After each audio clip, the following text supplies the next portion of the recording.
गृहमंत्री दिलीप वळसे पाटील सध्या बोलतायत, थेट जाऊया तिकडे. असं वाटतं ते योग्य नाही. आपण धर्मनिरपेक्ष राष्ट्र म्हणून, धर्मनिरपेक्ष देश म्हणून आपण इतके वर्ष अतिशय गुण्यागोविंदाने राहत आलो, काम करत आलो. तर त्याच्या संदर्भामध्ये मला असं वाटतं की पवार साहेबांनी जी भूमिका व्यक्त केली ती जेन्युइन भूमिका आहे आणि ती काही मतासाठी आहे असं काही मानायचं काही कारण नाही. सर, आधी गुरख्यावर त्यानंतर आजांच्या लाऊड स्पीकरवर आता मात्र हलालवर बंदी घालण्याची मागणी आता मी सांगितलं ना, देशामध्ये जी महागाई वाढते, देशाच्या समोर जे प्रश्न आहेत ते सगळे प्रश्न त्या प्रश्नापासून जनतेचं चित्त विचलित करण्याच्या दृष्टिकोनामधून अशा प्रकारचे नको ते प्रश्न पुढे करून ज्या वेळेला एक वातावरण तयार करण्याचा प्रयत्न केला जातो आणि सामान्य माणसाचं लक्ष मूळ प्रश्नाकडे जाणार नाही असा हा प्रयत्न आहे असं मला वाटतं. ईओडब्ल्यूच्या संदर्भामध्ये शिवसेना नेते संजय राऊत यांनी तक्रार केली, त्याच्या संदर्भात फारशी गती होत नाहीये म्हणून हे शिवसेनेचं दुखणं आहे का? शिवसेनेचे नेते संजय राऊत यांनी ईओडब्ल्यूच्या संदर्भात ईओडब्ल्यूकडे काही तक्रार दिल्या होत्या, म्हणजे दिल्या, त्यानंतर त्या ईओडब्ल्यूकडे संबंधित वर्ग झाले असं सांगितलं गेलं. त्याच्या संदर्भात गती होत नाहीये म्हणून शिवसेनेचं हे दुखणं आहे का की तुमच्यावर किंवा तुमच्या खात्यावर वारंवार टीका केली जाते? आता मला काही तसं वाटत नाही. माझी आज त्यांची भेट होणार आहे, त्यावेळेला मी विचारेन त्यांना. भाजपच्या बाजूने राष्ट्रवादी सॉफ्ट आहे, हे पण एक प्रॉब्लेम असं वाटतं की शिवसेना वारंवार भाजपवर आरोप करते, परंतु राष्ट्रवादीकडून तशी भूमिका घेतली जात नाही. असं आहे, मला कळतच नाही की सॉफ्ट भूमिका काय आणि हार्ड भूमिका काय. शेवटी समोर जे कागद येतील, जी वस्तुस्थिती येईल त्याच्या आधारेच निर्णय घेतले जातात आणि ते निर्णय शेवटी उद्या काही कारवाई केली तर ती कारवाई न्यायालयामध्ये टिकली पाहिजे, न्यायालयामध्ये त्याला वेट झालं पाहिजे. तर त्यामुळं कुठली भूमिका आणि सॉफ्ट असायचं कारण काय? चूक असेल तर ती चूक म्हणणं आणि त्याच्यासाठी कारवाई करणं, याच्यासाठी मागे पुढे बघायचं काही कारण नाही. पाटिल साहब अभी हिंदी में बताइए कि मुलाकात हुई, किन विषयों पर चर्चा हुई? मुख्यमंत्री से आप आज आप मिले, खबरें आ रही थी कि आपसे नाराज है, किन मुद्दों पर चर्चा हुई, खबरों में कितनी सच्चाई?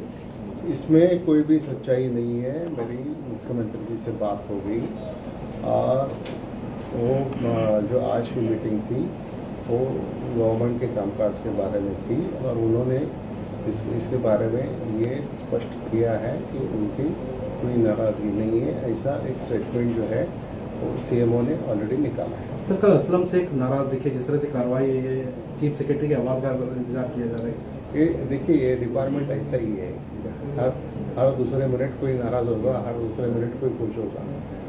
इसलिए अभी असलम भाई शेख नाराज़ हो गए जरूर. उसके बारे में कल मैंने ही कहा कि चीफ सेक्रेटरी ने इसके बारे में एक रिपोर्ट तैयार करके मुख्यमंत्री जी को देना चाहिए. क्या संजय राउत की नाराजगी और शिवसेना ये गृह विभाग चाहती है अपने हाथ में, क्योंकि जिस तरह से केंद्रीय इसका जवाब मैं नहीं दे सकता हूँ. ये आप कल मुख्यमंत्री जी से पूछेंगे सवाल तो अच्छा रहेगा. उससे बड़े साहब, गृह मंत्री महाराष्ट्र के नाते देश के प्रधानमंत्री को एक धमकी हुआ, एक खत वायरल हो रहा है कि उनको 20 किलो ऑडियंस के साथ कई लाखों लोग मारा जाएगा, साथ ही नरेंद्र मोदी की भी हत्या कर दी जाएगा. महाराष्ट्र के गृह मंत्री के नाते इस खबर पे क्या कहेंगे आप? नहीं, ऐसा कोई भी धमकी देता है और कोई भी व्यक्ति को देता है और देश के प्रधानमंत्री को देता है तो ये ठीक नहीं.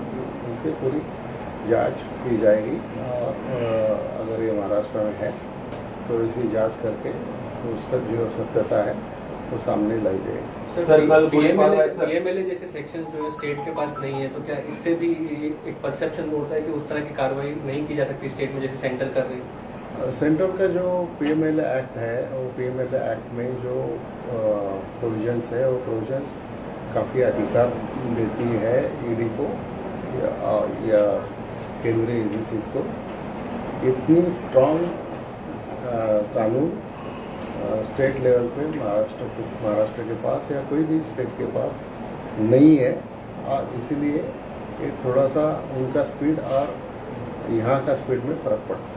सर, कल गुड़ी पड़वा का त्यौहार है, उसके बाद रमजान और फिर अम्बेडकर जयंती आएगी, और जिस तरह से राजनीति हो रही है, जिस तरह के मुद्दे उठाए जा रहे हैं, बुर्का हो, हलाल मीट हो या फिर दूसरे मुद्दे शिक्षा में भगवत गीता हो, तो उससे एक माहौल कहीं ना कहीं ना बिगड़े, इसके लिए आप क्या कहना चाहेंगे और जो मांग हो रही है उस पर क्या कहेंगे? देखिए, जो बीजेपी की तरफ से जो वादे किए गए थे इस देश के नागरिकों के प्रति, उसमें से वो डिलीवर कर नहीं पा रहे हैं। इसीलिए जनता का ध्यान और तरफ ले जाने के लिए, या तो बढ़ती महंगाई हो या बेरोजगारी हो या और भी जो मामले हैं, इसके बारे में उनके पास कोई जवाब नहीं है देने के लिए। और स्पेशली मुंबई के इलेक्शंस सामने रखकर ये सारे मामले उठाए जा रहे हैं, जिससे एक बाजू में समाज में अशांतता निर्माण करने की कोशिश है और उसका फायदा वो इलेक्शन के लिए लेना चाहते हैं।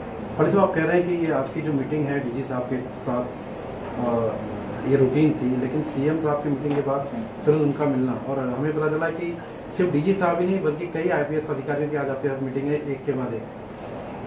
ये तो रूटीन मीटिंग होती है, हर दिन होती है, जिसमें कोई ऐसी अचरज की बात नहीं, रोज होती है। अभी भी एक मीटिंग है। कहीं मुहिम तो नहीं बीजेपी के कई नेताओं पर शिकंजा कसने के लिए? ऐसा है कि आपको उसके सिवा कोई दूसरा विषय ध्यान में नहीं आता है, मुझे मालूम नहीं। अभी एक छोटे मोटे प्रॉब्लम्स के लिए हम अधिकारियों को बुलाते हैं, चर्चा करते हैं, इशू सॉल्व करने की कोशिश करते हैं। और ये मीटिंग ऐसे नहीं कि अभी सुबह तय किया और दोपहर को मीटिंग होगी, ये पहले 4-6 दिन से पहले एक ऐसे तय हुई मीटिंग होती है। कल राज ठाकरे एक बड़ी रॅली लेने जा रहे हैं शिवाजी Thank पार्क you. में। सर, ॲडव्होकेट सतीश शुक्ल यांच्या अटकेबद्दल त्यांची अटक बेकायदेशीर आहे, त्यांचे कुटुंबीय थँक्यू म्हणतात. Thank you sir, thank you so much sir, आप गृहमंत्री दिलीप वळसे पाटील यांनी अनेक मुद्द्यांवर भाष्य केलेलं आहे। संध्याकाळी आपण मुख्यमंत्र्यांची भेट घेणार असल्याचं दिलीप वळसे पाटील यांनी म्हटलेलं आहे। भाजपबाबत कोणत्याही प्रकारे मवाळ भूमिका घेतली जात नाहीये असंही त्यांनी स्पष्ट केलेलं आहे आणि पोलीस आपापल्या पातळीवर काम करतायत, त्यामुळे त्यावर जास्त भाष्य करता येणार नाही। प्रत्येक वेळेला गृहमंत्री आदेश देत नाही असंही वळसे पाटील यांनी म्हटलेलं आहे। मात्र संध्याकाळी मुख्यमंत्री उद्धव ठाकरे यांची आपण भेट घेणार असल्याचं त्यांनी सांगितलेलं आहे।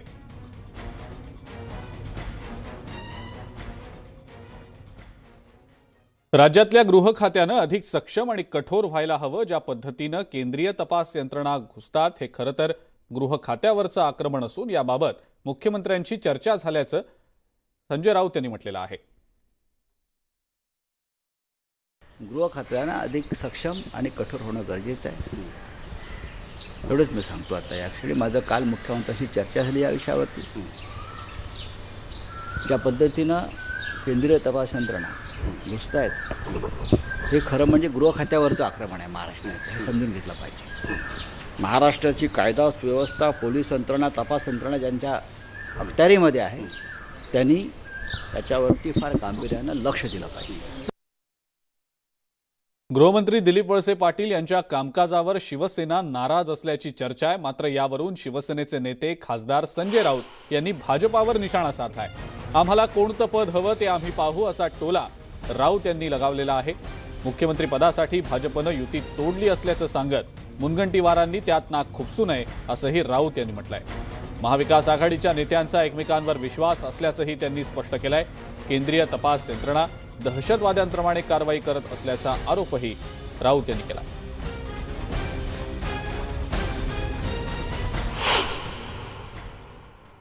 राज्य सकट हाकण्याला एक चांगली दिशा असते, हे बरोबर आहे, आतापर्यंत ती परंपरा आहे। पण 3 पक्षाच्या सरकारमध्ये जे काही सत्तेचं वाटप होतं त्यानुसार हे वाटप झालेलं आहे। पण एकमेकांचा विश्वास असल्यामुळे एकमेकांवरती हातात हात घालून व्यवस्थित काम सुरू आहे। की भाजपचे जे नेते आहेत प्रमुख सुधीर भाऊ मुनगंटीवार यांच्यामध्ये नाक खुपसाचं काय कारण आहे की राष्ट्रवादी काँग्रेस पक्षाला मुख्यमंत्रीपद पाहिजे, हे तुम्ही कोण ठरवणार? आम्ही सांगतो का? तुमच्याकडे कोणाला विरोधी पक्षनेतेपद पाहिजे, कोणाला अजून काय हवं आहे? नाही ना. मग याला गृहमंत्रीपद हवं आहे, त्यांना अमुक हवं, हे तुमचं काम नाही आहे. हे आम्ही तिघे बसून पाहू. पण हे या फुसुकल्या सोडण्याचं काम जे भारतीय जनता पक्षाकडनं सुरू आहे, त्याच्यामुळे वातावरण त्यांना वाटत असेल की कलुषित होईल 3 पक्षात. असं काही होणार नाही आहे. केंद्रीय तपास यंत्रणाप्रमाणे घुसखोरी आणि बेकायदेशीर पद्धतीनं कारवाई करता येत नाही. सुडाच्या बदल्याच्या भावनेनं कारवाई करता येत नाही. ते महाराष्ट्र कायद्याचं राज्य आहे, मी परत सांगतो आहे. आणि योग्य वेळी ज्यांच्या कॉलरला हात घालायचा आहे अशा गुन्हेगारांच्या राजकीय हात घातला जाईल. मुख्यमंत्री उद्धव ठाकरे गृहमंत्र्यांवर नाराज असल्याची जोरदार चर्चा सुरू आहे आणि गृहमंत्र्यांवर मुख्यमंत्री नाराज असल्याच्या वृत्ताचं स्वतः मुख्यमंत्री उद्धव ठाकरे यांनी खंडन केलंय. अशा बातम्या चुकीच्या आणि विपर्यास करणाऱ्या असून माझ्या सहकाऱ्यांवर पूर्ण विश्वास आहे, ते उत्तम काम करत आहेत, असं मुख्यमंत्र्यांनी स्पष्ट केलंय.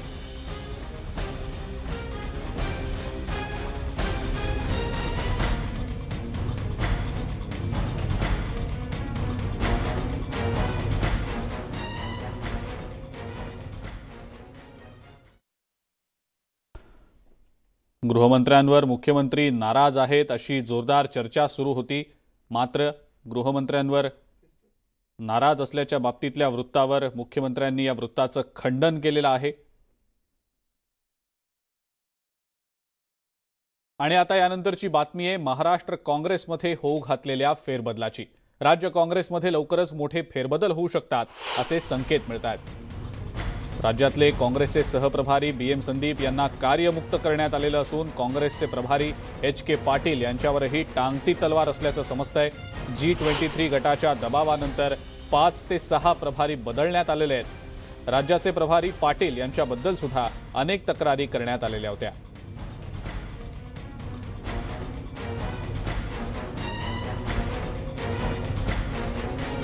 काँग्रेसमध्ये कोणताही आमदार नाराज नाही असं काँग्रेसचे प्रदेशाध्यक्ष नाना पटोले यांनी स्पष्ट केलंय. पक्षश्रेष्ठींना भेटलं म्हणजे आमदार नाराज, ही चर्चा बिनबुडाची असल्याचंही त्यांनी सांगितलं. आमच्या आमदारांची मंत्र्यावर कुठलीही नाराजी नाही. आमचे मंत्री पुढच्या काळामध्ये महाराष्ट्रामध्ये काँग्रेस अजून बळकटीने पुढे कशी येईल त्याच्यावरची चर्चा करायला हायकमांडमध्ये चाललेली आहे. कुठल्याही मंत्र्याची तक्रार करायला नाही चालली. दरम्यान महसूल मंत्री बाळासाहेब थोरात यांनी सुद्धा या महत्त्वाच्या मुद्द्यासंदर्भात प्रतिक्रिया दिली आहे. पाहूया. आपले काँग्रेस पक्षाचे जे आमदार जाणार आहे साहजिकपणे त्यांना वाटतं की आपल्या नेतृत्वाला भेटावं आणि म्हणून त्यांनी आदरणीय सुनीजींना पत्र दिले की आमची भेटण्याची इच्छा ही वेळ द्यावी. हे पत्र दिलं, ही बातमी बाहेर गेल्यानंतर कुठून हा उद्योग सुरू झाला हे मला माहीत नाही. मी 100% सांगतो की कोणाचीही काही नाराजी नाही, कोणत्याच प्रकारची नाराजी नाही. महाविकास आघाडी करता नाही किंवा आमच्या नेतृत्वांमध्ये कोणाची नाराजी नाही. ते भेटण्याकरता जात आहेत ही साहजिक गोष्ट आहे. का तिथे गेल्यानंतर भेटावं हे वाटणं ही साहजिक गोष्ट आहे. त्याचा मात्र कुठेतरी अशा पद्धतीनं विपर्यास हा झालेला दिसतो. यानंतरची बातमी आहे मुंबईतल्या मेट्रोच्या निमंत्रण पत्रिकेवरून सुरू झालेल्या वादाची. मुंबई मेट्रोचं मुख्यमंत्र्यांच्या हस्ते लोकार्पण होणार आहे. मात्र मेट्रो कार्यक्रम पत्रिकेतनं देवेंद्र फडणवीस यांचं नाव वगळलं गेल्यामुळे आता मोठा वाद निर्माण होण्याची शक्यता आहे. निमंत्रण पत्रिकेत प्रवीण दरेकर यांचं नाव आहे, पण फडणवीस यांचं नाव मात्र वगळलं गेलेलं आहे. कार्यक्रम पत्रिकेमध्ये देवेंद्र फडणवीस यांचं नाव नसल्या कारणामुळे आता मोठा वाद उद्भवण्याची शक्यता व्यक्त होतीये. मुंबईमध्ये गुढीपाडव्याच्या मुहूर्तावर मुख्यमंत्री उद्धव ठाकरेंच्या हस्ते मेट्रोच्या 2 मार्गिकांचं उद्घाटन केलं जाणार आहे. मात्र त्यापूर्वी मुंबईत ठिकठिकाणी बॅनर लावले गेलेत. या बॅनरवर, या पोस्टर्सवर फडणवीस यांचे मेट्रोचं जाळं उभं करण्यासाठी आभार मानण्यात आलेले आहेत. शिवाय त्यात काम केलेलं आहे आणि लोकांनी पाहिलंय असंही लिहिलेलं आहे. त्यामुळे आता मेट्रोच्या उद्घाटनावरून श्रेयवादाची लढाई सुरू झाली आहे की काय असंच वाटू लागलेलं आहे. मात्र मेट्रोच्या दिरंगाईला शिवसेना जबाबदार असून भाजपच्या कार्यकाळातच मुंबईत मेट्रोचं काम वेगानं झालं.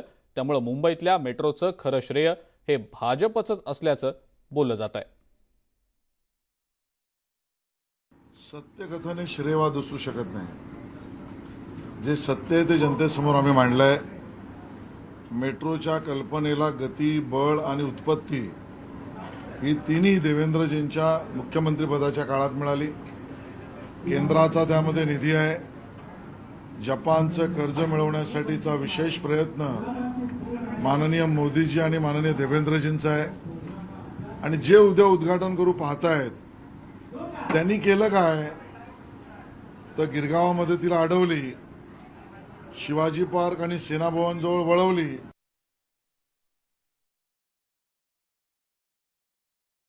मुंबईतल्या 2 मेट्रोच्या मार्गिकांचं उद्या उद्घाटन होत आहे आणि या उद्घाटनावरून विरोधी पक्षनेते देवेंद्र फडणवीस यांनी राज्य सरकारला टोला लगावलाय. मेट्रो पूर्ण झाल्याचं श्रेय घ्यायचं असेल तर मग कुलाब्याची मेट्रो रखडली त्याचं अपश्रेय सुद्धा घ्यावं लागेल असा टोलाही त्यांनी लगावलाय.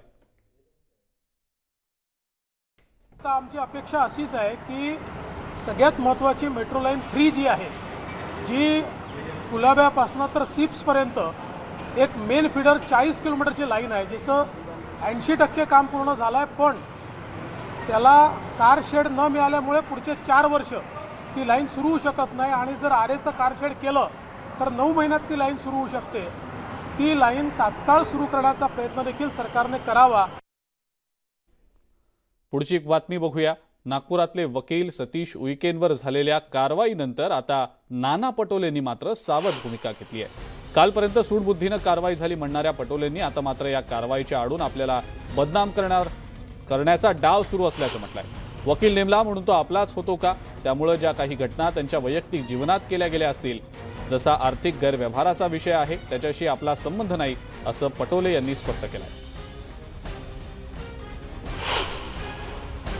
मुंबईची ईडी येऊन इथल्या ईडीला साधं माहिती न देणं, इथल्या पोलिसाला साधं माहिती न देणं, केंद्रीय पोलीस दल आणणं, याचा अर्थ एक मोठं षडयंत्र त्या ठिकाणी झालेलं आहे, हेही लपवता येणार नाही. उईकेच्या वडिलांनी जो आरोप केलेला आहे त्याच्यावर चौकशीचा भाग आहे. उकेंवरील मूळ कारवाई ही नागपूर पोलिसांची आहे आणि त्यानुसार ईडीनं कारवाई केल्याची प्रतिक्रिया विधानसभेचे विरोधी पक्षनेते देवेंद्र फडणवीस यांनी दिलेली आहे. 2005 पासनं खूप मोठ्या प्रमाणात तुम्हाला कल्पना आहे की वेगवेगळ्या प्रकारचे FIR आहेत. आणि एवढंच नाही तर वेगवेगळ्या जजेसची कंप्लेंट खोटी केल्याबद्दल त्यांच्या विरुद्ध कंटेम्प्ट ऑफ कोर्ट मुंबई उच्च न्यायालयात झाला. त्यांनी त्यांना शिक्षा दिली. सर्वोच्च न्यायालयामध्ये गेल्यानंतर सर्वोच्च न्यायालयाने ती शिक्षा का वाढवण्यात येऊ नये अशा प्रकारचा निर्णय दिला. आणि आता सर्वोच्च न्यायालयामध्ये ते प्रलंबित आहे. त्यामुळे त्यांना जजेसची खोटी कंप्लेंट करण्याच्या संदर्भात देखील शिक्षा झालेली आहे. ब्रेकनंतर आपल्या सगळ्यांचं पुन्हा एकदा स्वागत. यानंतरची एक ब्रेकिंग न्यूज आपण बघणार आहोत. नितेश राणे यांनी केलेल्या आरोपांसंदर्भातली ही बातमी आहे. गिरगाव चौपाटीतील नवीन प्रेक्षक गॅलरी नियमबाह्य असल्याचा गंभीर आरोप नितेश राणे यांनी केलेला आहे. बांधकाम करताना सगळे नियम धाब्यावर बसवल्याचा आरोप सुद्धा त्यांनी केला आहे. त्यामुळे नियमांचं उल्लंघन करणाऱ्यांवर कारवाई करण्याची मागणी नितेश राणे यांनी केलेली आहे. आणि यासाठीच त्यांनी मुंबई पालिका आयुक्त इक्बाल सिंग चहल यांना पत्र लिहत कारवाई करण्याची मागणी केली आहे.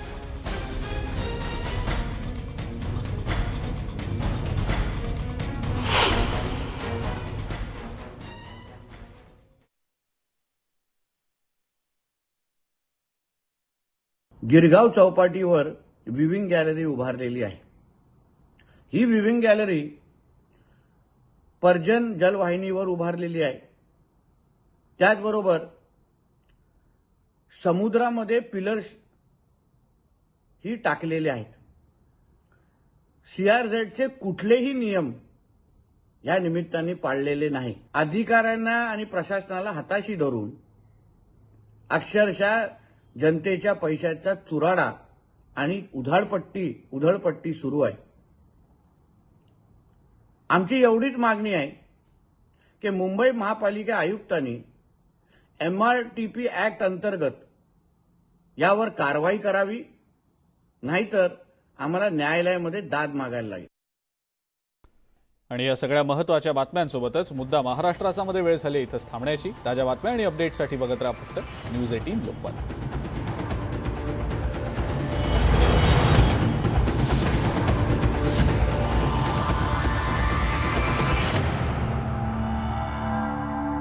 यावल